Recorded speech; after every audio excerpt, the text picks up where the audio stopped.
Sobre la pregunta 3, ¿qué tipo de reparación se solicitaría a México, siendo que no tiene México tipificado como delito la desaparición forzada de personas? Y lo mismo sucede con Guatemala, podría hacerse la misma petición que a México.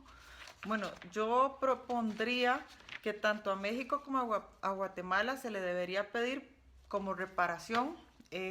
una indemnización pecuniaria de dinero para los familiares de la víctima, tipificar el delito de desaparición forzada de personas en su ordenamiento jurídico interno en un plazo razonable, agregando que la reparación solo se entendería cumplida cuando el proyecto de ley respectivo se convierta en ley de la República y que entre en vigor. Y la tercera, obviamente, la sanción de los responsables hallados posterior a la investigación.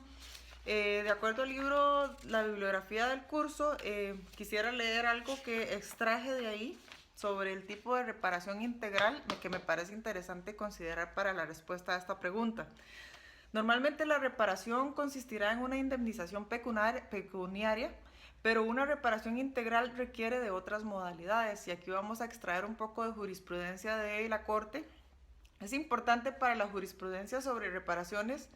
han sido los casos que se refieren a violaciones del derecho a la vida y del derecho a la integridad personal, que son los que van de la mano al de desaparición forzada de personas. En el caso de desapariciones forzadas, la Corte, junto con ordenar siempre una reparación en dinero para los familiares de la víctima fallecida, ha determinado otras reparaciones. Vamos a ver el caso de Trujillo Orosa, por ejemplo, donde se ordenó a Bolivia tipificar el delito de desaparición forzada de personas en su ordenamiento jurídico interno en un plazo razonable, agregando que la reparación solo se entendería cumplida cuando el proyecto de ley respectivo se convirtiera en ley de la República y ésta entrara en vigor. En el caso de Bámaca Velázquez, se ordenó al Estado localizar y hacer entrega de los restos mortales de Efraín Bámaca Velázquez a sus familiares, a fin de que recibieran la sepultura según sus costumbres y creencias religiosas,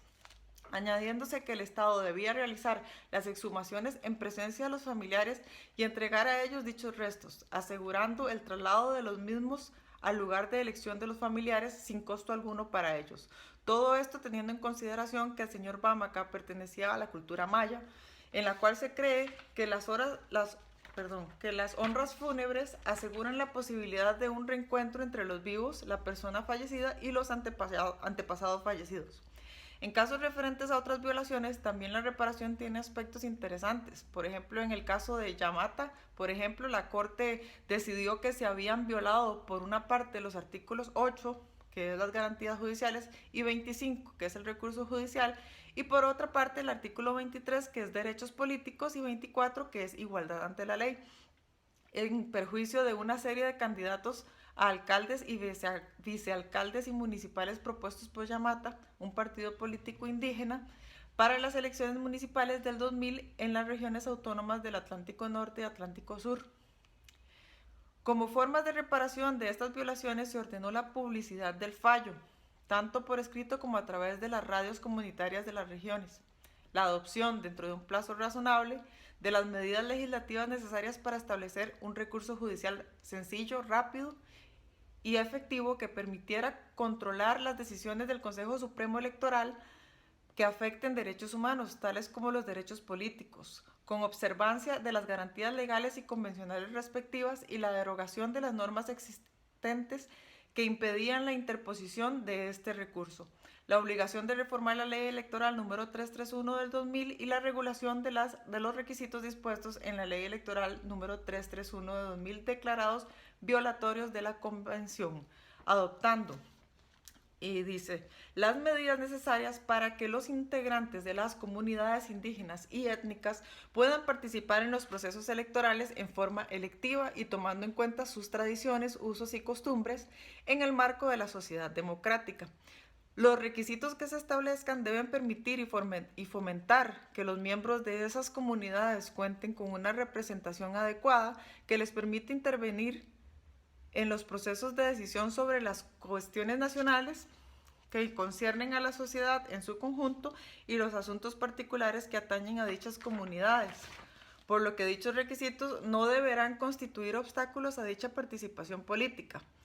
Como puede verse, la especificación de la obligación de garantizar es de amplio alcance y va desde la promoción de los derechos, pasando por la prevención y reparación y llegando hasta la remoción de obstáculos gubernamentales o privados y a las medidas especiales para igualar en cuanto a sus oportunidades a un grupo que está en situación desmedrada con respecto al resto de la comunidad. Entonces, para este caso específico, yo recomendaría la indemnización pecuniaria de dinero para los familiares de la víctima fallecida, tipificar el delito de desaparición forzada de personas en su ordenamiento jurídico interno y la sanción de los responsables hallados posterior a la investigación.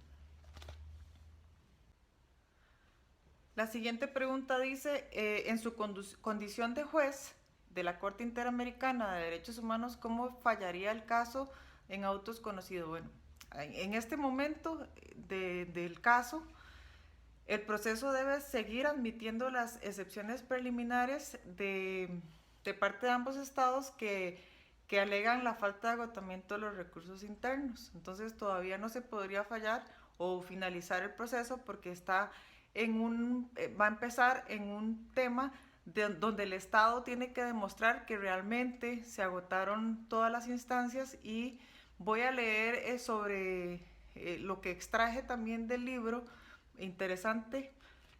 Dice que si un Estado que alega el no agotamiento prueba la existencia de determinados recursos internos que deberían haberse utilizado, corresponderá a la parte contraria demostrar que esos recursos fueron agotados o que el caso cae dentro de las excepciones del artículo 46.2. No se debe presumir con ligereza que un Estado parte en la Convención ha incumplido con su obligación de proporcionar recursos internos eficaces. O sea, no podemos asumir que sí se llegó hasta la última instancia y que el Estado lo hizo mal. Tenemos que escuchar a la parte, a los estados, y que defiendan su postura. La regla del previo agotamiento de los recursos internos permite al Estado resolver el problema según su derecho interno antes de verse enfrentado a un proceso internacional, lo cual es especialmente válido en la jurisdicción internacional de los derechos humanos, por ser esta coadyuvante o complementaria de la interna. Proporcionar tales recursos es un deber jurídico de los estados, como ya lo señaló la Corte en sentencia del 26 de junio del 87, cuando afirmó: la regla del previo agotamiento de los recursos internos en la esfera del derecho internacional de los derechos humanos tiene ciertas implicaciones que están presentes en la Convención. En efecto, según ella, los estados partes se obligan a suministrar recursos judiciales efectivos a las víctimas de violación de los derechos humanos. Artículo 25. Recurso que deben ser sustanciados de conformidad con las reglas del debido proceso legal, artículo 8.1. Todo ello dentro de la obligación general a cargo de los mismos estados de garantizar el libre y pleno ejercicio de los derechos reconocidos por la Convención a toda persona que se encuentre bajo jurisdicción. Esto fue parte o sentencia del caso Velázquez Rodríguez en Honduras, en sus excepciones preliminares. El artículo 46.1 de la Convención remite que los principios del derecho internacional generalmente reconocidos,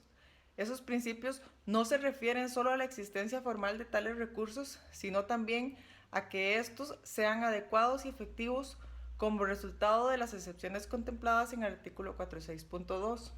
Que sean adecuados significa que la función de estos recursos dentro del sistema del derecho interno sea idónea para proteger la situación jurídica infringida. En todos los ordenamientos internos existen múltiples recursos, pero no todos son aplicables en todas las circunstancias. Si en un caso en específico el recurso no es adecuado, es obvio que no hay que agotarlo. Así lo indica el principio de que la norma está encaminada a producir un efecto y no puede interpretarse en el sentido de que no produzca ninguno o su resultado sea manifiestamente absurdo o irrazonable. Por ejemplo, un procedimiento de orden civil expresamente mencionado por el gobierno como la presunción de muerte por desaparecimiento, cuya función es la de que los herederos puedan disponer de los bienes del presunto muerto o su cónyuge pueda volver a casarse, no es adecuado para hallar la persona, ni para lograr su liberación si es que está detenido. Obviamente es el habeas corpus. De los recursos mencionados por el gobierno, la exhibición personal o habeas corpus sería normalmente el adecuado para hallar a una persona presuntamente detenida por las autoridades. averiguar si lo está legalmente y, llegando el caso, lograr su libertad. Los otros recursos mencionados por el gobierno o tienen simplemente el objeto de que se revise una decisión dentro de un proceso ya incoado, como por ejemplo la apelación o casación, o están destinados a servir a otros propósitos. Pero, si el recurso de exhibición personal exigiera, como lo afirmó el gobierno, identificar el lugar de detención y la autoridad respectiva, no sería adecuado para encontrar a una persona detenida clandestinamente por las autoridades del Estado, puesto que en esos casos solo existe una prueba referencial de la detención y se ignora el paradero de la víctima. En el presente caso, se pediría que ambos estados demandados que opusieron excepciones preliminares por falta de agotamiento de los recursos internos puedan demostrar que realmente no se agotaron los recursos que correspondía agotarse. La familia de los hermanos Robles interpusieron sendos recursos de habeas corpus en México y Guatemala, los cuales fueron resueltos negativamente incluso antes del plazo de 5 días que la ley de la justicia constitucional establece, coincidentemente en ambos países. Sin embargo, el mero hecho de que un recurso interno no produzca un resultado favorable al reclamante no demuestra por sí solo la inexistencia o el agotamiento de todos los recursos internos eficaces. Podría, pues, ocurrir, por ejemplo, que el reclamante no hubiera acudido oportunamente al procedimiento apropiado. Si un Estado que alega el no agotamiento prueba la existencia de determinados recursos internos que deberían haberse utilizado, corresponderá a la parte contraria demostrar que esos recursos fueron agotados o que el caso cae dentro de las excepciones del artículo 46.2.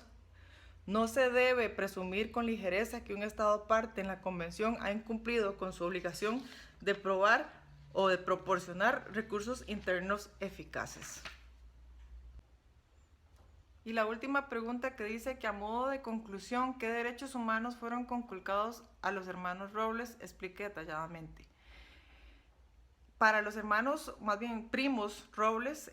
fueron conculcados estos dos derechos, el 5 de la Convención, que dice derecho a la integridad personal, y el 7, que es respeto y garantía del derecho de la libertad personal. Sin embargo, a Andrei también se le fue conculcado el artículo 4, que es el derecho a la vida, porque él sí está confirmado que está muerto. Sus restos aparecieron en el Estado de México 3 años después de la manifestación. Todos estos derechos, el 5 y el 7, derecho a la integridad personal, respeto y garantía del derecho a la libertad personal y también derecho a la vida, están en conexión con el artículo 1.1 de la Convención en la parte de deberes de los estados y derechos protegidos, que voy a leer. Obligaciones de respetar los derechos. Número 1. Los estados partes en esta convención se comprometen a respetar los derechos y libertades reconocidos en ella y a garantizar su libre y pleno ejercicio a toda persona que esté sujeta a su jurisdicción, sin discriminación alguna por motivos de raza, color, sexo, idioma, religión, opiniones políticas y de cualquier otra índole, origen nacional o social, posición económica, nacimiento o cualquier otra condición social. Entonces, así finaliza el análisis del caso que me tocó presentar el día de hoy sobre los primos de apellido Robles en Guatemala en desaparición forzada de personas luego de una manifestación transfronteriza. Muchas gracias.